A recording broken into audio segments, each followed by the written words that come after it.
Maligayang pagbabalik po mga kaibigan sa ating YouTube channel. Update lamang po tayo sa lagay ng ating panahon ngayong April 12, 2024. Pero bago tayo magpatuloy kaibigan, kung hindi ka pa nakasubscribe, pasubscribe naman and pahit na rin ng notification bell. Maraming salamat mga kaibigan.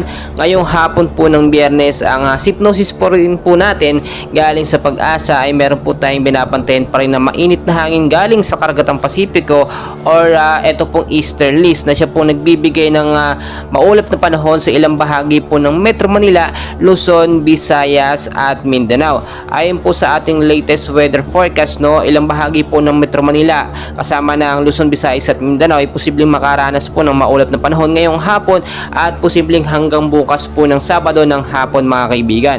Ayon po sa Pag-asa mga kaibigan, wala pa naman po tayong namamataan na bagyo sa loob ng Philippine Area of Responsibility. Pero patuloy po nating minomonitor yung mga posibleng cloud cluster po or mga kumpol ng kaulapan sa labas po ito ng bar.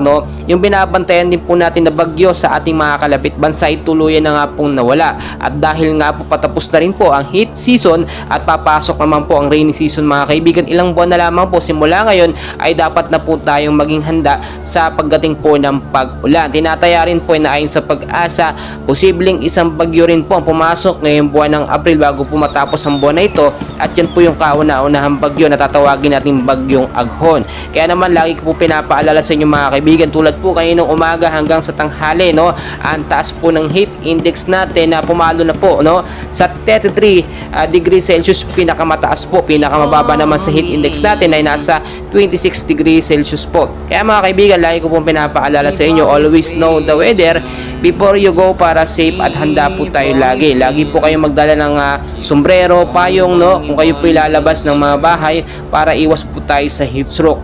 Always din pong ugaling uminom ng maraming tubig, panlaban po yan sa mainit na panahon. Mga kaibigan, patuloy ko po kayong update, and please huwag kalimutan mag-like and subscribe. Maraming